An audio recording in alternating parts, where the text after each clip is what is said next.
from him, I'll believe it. Otherwise, I'll see it as the usual, not draining the swamp, politics as usual, say one thing, but do another thing. Right. Well, Joe, and I said... I'm hopeful it won't be that way. Yeah, Joe, and I said from the beginning, it's a 50-50 chance that he's going to be that guy that will live up to his promises. There's no guarantees. He could be a rotten SOB like the rest of them. Joe? Yep. Well, Joe, but I did not want to go on and on about Trump. I really do want to give him a chance. But unlike some of these people, do not ask me to give him a complete pass. Joe, in the last hour. What's going to happen, principles, honesty, and integrity matter to me. And I'll keep mine, thank you very much. But the Electoral College, there's only really two states that do it the way it was intended. New Hampshire, and I forget the other one. And those are the proportional ones, right? Right. That's the way it's supposed to be. That's the intent of the founder. The Electoral College is meant to be cast on the congressional district level. And most of the states subvert the intent and grant all the Electoral College votes to the winner of the popular vote of the state. Did that start? It should not be that way. It is supposed to be representative of the local level. I was trying to look into that, and I couldn't. I got distracted and didn't finish it. But do you know if that started with the 17th Amendment? A lot of that did, yes. And we've had this discussion before, yes. The 17th Amendment was disastrous to this, and I think 2 weeks ago we kind of brought this up. I made a comment about the Electoral College, and that we should issue ECs on congressional district, and then the two for the senators should go to the popular vote of the state. Well, that's pretty much what I was saying. The 17th Amendment, to tie that all together until we can repeal the daggone 17th Amendment. And I think we need to lean on our state legislatures and get them to actually get us back to that position, because it's state law that apportions or sets the laws for the apportionment. You know, Gary was talking earlier before you called, and I was thinking about something you said in the last hour, I think, when you made a call, and that was that this is a battle. This is not the war, and we need to keep fighting the war. That's exactly right. That's true about Trump. That's true about... brought a lot of new people off the couch because of his celebrity status. That's not a bad thing. They need to be taught to understand it's one battle only. You can't go back to the couch. Turning Michigan red one cycle isn't good enough. We need to win the Senate race against Stabenow in 2018. That battle in this overall war begins now. But that's just... I'm sorry, go ahead. So, Joe, while we're on this, go ahead and finish, because I wanted to... I was just going to say that's using the war analogy. You can't focus on that battle. It's a multi-front. Doing the state legislatures to get apportioned electorate, getting some of the other stuff that we need through, holding Trump's feet to the fire. Those are battles also that while we're fighting the Stabenow battle. It's an overall... Well, so we mentioned this. I don't know if anyone was listening to our Wham Electoral Day coverage, right? We did Monday and Tuesday. We got rid of Glenn Beck for a couple hours. And we had our local folks, Linda and Theron. I actually tuned it in at the office. Yeah, and we had mentioned, I think, in the third segment of Tuesday. And, Joe, give me your comments on this, because I thought about this a long time ago. And even before Trump ran, that what has happened with Obama winning the presidency was to win any major office in this country now, you do have to have some celebrity status, because the average Joe looks for, pardon the pun, Joe, the average guy is looking for something, and it's that celebrity status that kind of motivates them. And we mentioned... It's awareness. Yeah, it's an awareness. And I mentioned that there's only one guy in Michigan that I think is super popular, that everybody likes, Democrats, Republicans, Independents, that has shown himself to be a super patriot, goes out and works with the troops, does things for the troops. Sorry. And is a superstar. And you know what? Seems to show a lot of common sense. And for me, you don't need to have a ton of experience in politics, because all that does is make you jaded and makes you part of the elite. I want Kid Rock to run against Debbie Stabenow. There you go. Well, look at the Arnold Schwarzenegger example. That's thinking outside. That kind of proves the point. Yeah. The celebrity, it's unfortunately the state of America, and this goes back to the education and the complete dumbing down of America. people are told what to think, not how to think, Right. and indoctrinated and aren't involved, don't understand our government, completely have no clue about the Electoral College. And I want to say to some Republicans out there who keep spreading around Facebook and Twitter the lie, the misinformation that Trump did also win the popular vote. No, he did not. Wrong.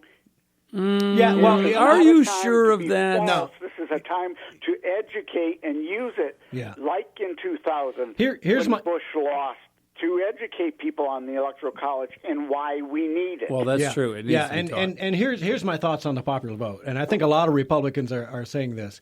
As of right now, under the total vote count, Hillary Clinton, I think, is 2 million votes ahead.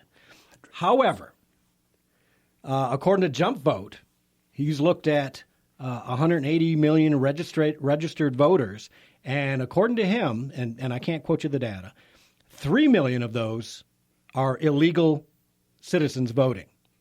That's only so far, right? So if he's 3 million that are illegals voting, and let's face it, how many hundreds of thousands of dead people have voted in this country? There was 1.9 million people, dead people on the voter rolls as of August, I think.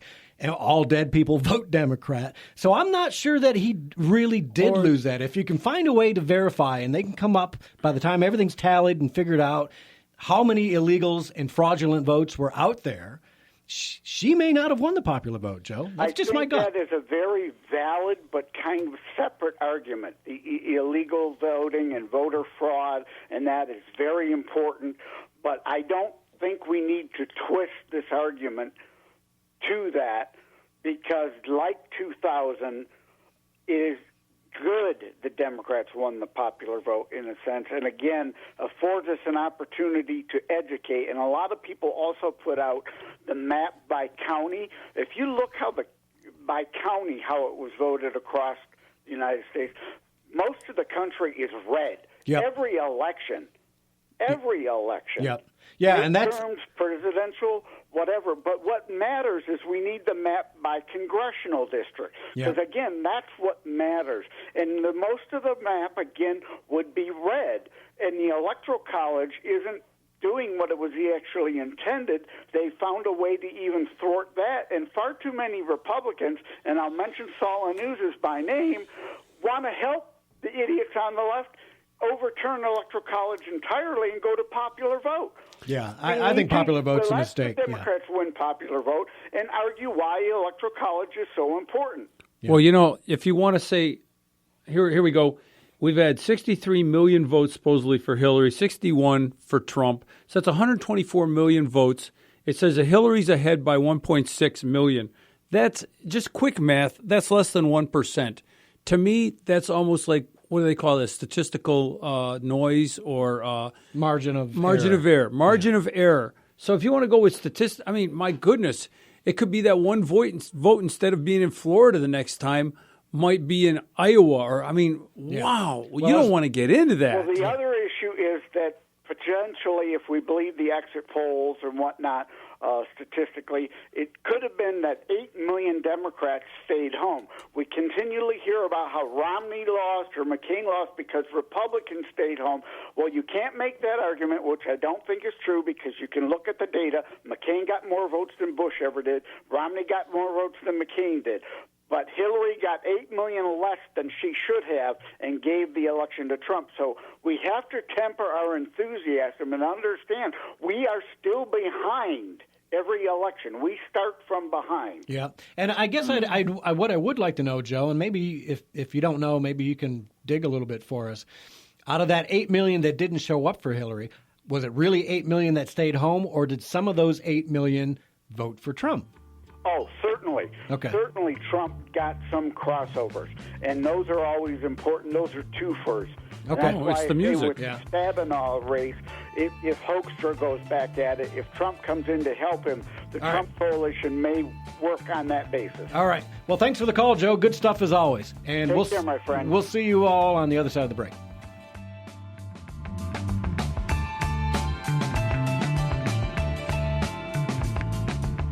People are always on the move, driving to work, hauling the kids to practice. How do they keep up to date? They listen to Wham Talk 1600 just like you. If you're a business owner, your message can reach these people wherever their travels take them. People tune to Wham Radio for intelligent conversation with hosts like Joe Pags, Glenn Beck, Fayrone X, and Dana Lesh. And they'll stay tuned for your message as well. Call 734-971-1600 today and advertise your business on Wham Talk 1600 and whamradio.com. Fox News Radio, I'm Lillian Wu. Mitt Romney, who'd been a harsh critic of then-candidate Trump, wrapping up a meeting just now with the president-elect and vice president-elect at a New Jersey golf club. Romney calling it very thorough and in-depth discussion in the time we had. That was about an hour and a half. It's been said that Romney may be a candidate for Secretary of State, but there are many potential impediments to that. Fox's Doug McElway. Law enforcement officers are mourning a U.S. Marshal gunned down trying to serve a warrant to a fugitive. On Friday, after 2 months of searching, a team of U.S. Marshals tracked down 25-year-old fugitive Dontrell Monteith Carter to a mobile home in southeast Georgia. As the agency's fugitive task force went inside the mobile home to arrest Carter, he again opened fire, this time hitting 53-year-old Deputy Commander Patrick Carruthers. Other marshals returned fire and hit the fugitive. Fox's Garrett Tenney, Fox News. We report, you decide. I spent almost 2 decades working for the CIA. I've seen up close what so many people don't want to imagine: the frightening reality of radical Islamic terror. Here's the truth no one wants to admit. We will never see a day for the rest of our lives where that threat doesn't hover above our heads. Because the hatred that fuels these jihadists will burn for generations. The question is, will our freedom? If we surrender our privacy rights, our speech rights, our religious rights, and our gun rights, we will not be safer. But we will doom our children and grandchildren, and the billions of people around the world who see America as a beacon of hope, to utter darkness. Our freedom makes us great. Our freedom will keep us safe. I'm the National Rifle Association of America, and I'm freedom's safest place. I'm Derek Stone with 60 Seconds on Sports. Detroit Tigers pitcher Justin Verlander has only won 1 Cy Young Award in his career, but he is oh so close to having 3 on his resume. Verlander lost by 4 points to David Price in 2012, and he lost by 5 points to Rick Porcello for 2016. The 2016 loss really stings because JB received 14 first-place votes to 8 for Porcello, but the Tigers pitcher received fewer second-place votes and was left off of 2 ballots. If one more baseball writer would have given a first-place vote to Verlander, he would have won the Cy Young. This outcome is unfortunate because Justin Verlander finished first or second in 5 major categories, while Porcello's average ranking in those same categories was 5th. I'm Derek Stone, and this is my 60 Seconds on Sports. The Salvation Army and Wham Talk 1600 are pleased to present the 10th annual 1600 Toys for 1600 Girls and Boys Christmas Toy Drive. We need your help to make sure every needy child in Washtenaw County has a happy holiday. Toys are needed for young teens, too. Games, MP3 players, DVDs, sports equipment, jewelry, and makeup. You can donate a new unwrapped toy at one of our sponsor locations. In Ann Arbor, Treasure Mart, Imber Wealth Advisors, Stites Financial, Pictures Plus, Arbor Hospice, Four Seasons Sunrooms. In Ypsilanti, Profile Salon, Manny's Pack and Save. In Canton, Gail's UPS Store, Vinny's Diner. In Chelsea, Mule Skinner Boots. In West Bloomfield, The Exceptional Smile. In Westland, The Firing Line. In Howell, Oakland Tactical. And in Plymouth, Muriel's Dow House and Toy Cottage. Together, we can collect 1,600 toys for 1,600 girls and boys. You're listening to The Drift on Wham Talk 1600. Join in the conversation at 734-822-1600. Now, back to your host, Gary Wellings. And welcome back. Thank you for tuning in to Catch Our Drift. In the studio, Ed Bonderenka with me. Hey there. Hey. So let's take care of a little business. Listen, if you are looking to do some traveling, Why take care of all that work yourself on the internet? Even with the internet, it's tough, right? Use Brighton Travel Service, 810-229-2935. That's